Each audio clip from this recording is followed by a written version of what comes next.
G'day, Dave here.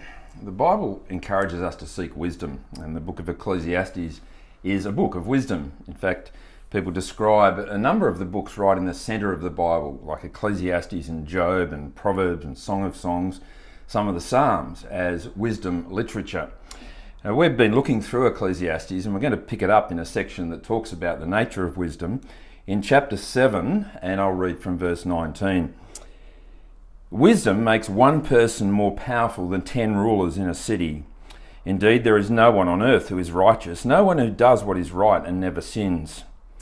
Do not pay attention to every word people say, or you may hear your servant cursing you, for you know in your heart that there are many times you have cursed others. All this I tested by wisdom, and I said, I'm determined to be wise. But this was far beyond me. Whatever exists is far off and most profound. Who can discover it? So I turned my mind to understand, to investigate and to search out wisdom and the scheme of things, and to understand the stupidity of wickedness and the madness of folly. I find more bitter than death the woman who is a snare, whose heart is a trap, and whose hands are chains. The man who pleases God will escape her, but the sinner she will ensnare. Look, says the teacher, this is what I have discovered, adding one thing to another to discover the scheme of things. While I was still searching but not finding, I found one upright man among 1,000, and not one upright woman among them all. This only have I found: God created mankind upright, but they have gone in search of many schemes. Friends, there are many encouragements to seek wisdom. If you look in the books of Job, you discover that wisdom is pricier than pearls. In the books of Proverbs, that wisdom is better than jewels, it's better than gold, it's like a bubbling fountain of fresh water. And at the beginning of this passage here in Ecclesiastes 7, it says wisdom will make us stronger than 10 powerful rulers. See, it's not just the power of your muscles, not just the strength of your army, it's what's going on in here. It's whether you can strategize and think carefully and apply and integrate things together. Wisdom is a very powerful thing.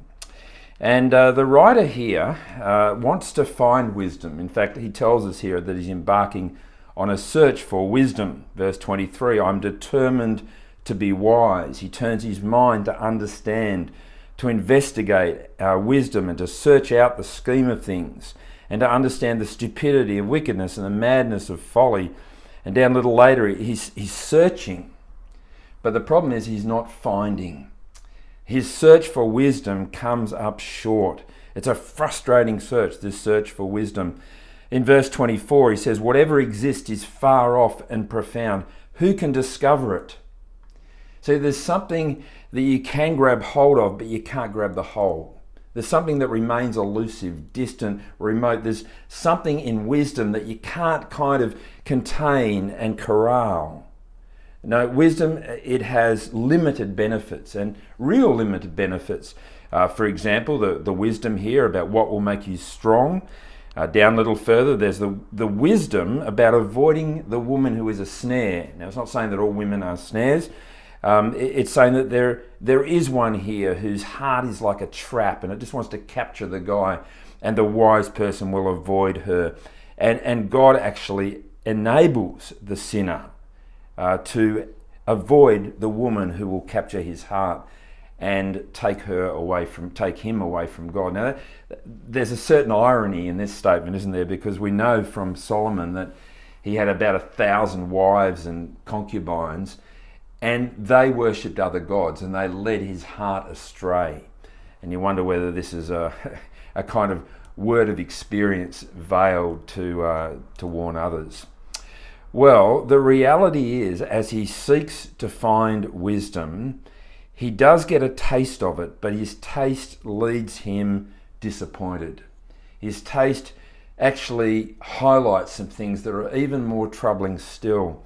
So if you come down with me to verse 28, he says, while I was still searching but not finding, there's this thing about one upright man among 1,000 and not one upright woman among them all. This only have I found: God created mankind upright, but they've gone in search of many schemes. See, wisdom highlights the problem of humanity. That is that God has made us upright, but we prefer to go off and look after other things and seek meaning and purpose and satisfaction in things other than God. And it's a dead-end road. And it leads him to say that he just can't find any upright people. And don't worry too much about the contrast between the no upright women and the one upright man among 1,000, because already back in, verse 20, he said, "Indeed, there is no one on earth who is righteous. There is no one who does what is right and never sins." Well, there was one.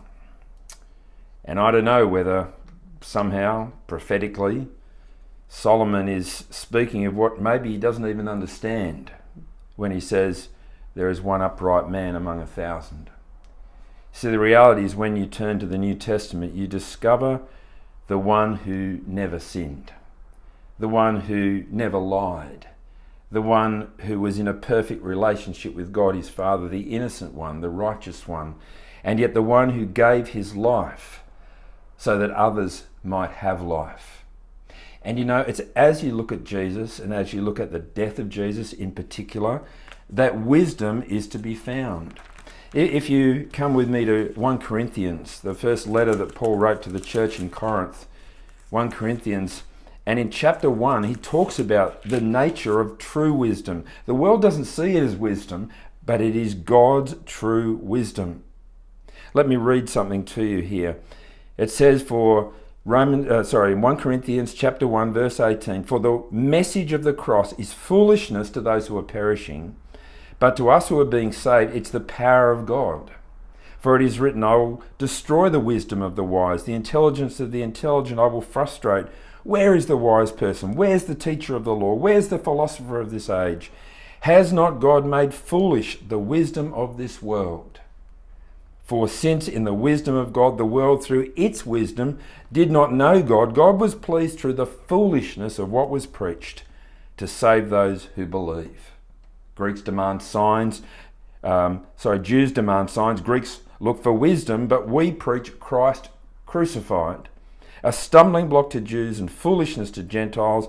But to those whom God has called, both Jews and Greeks, Christ the power of God and the wisdom of God.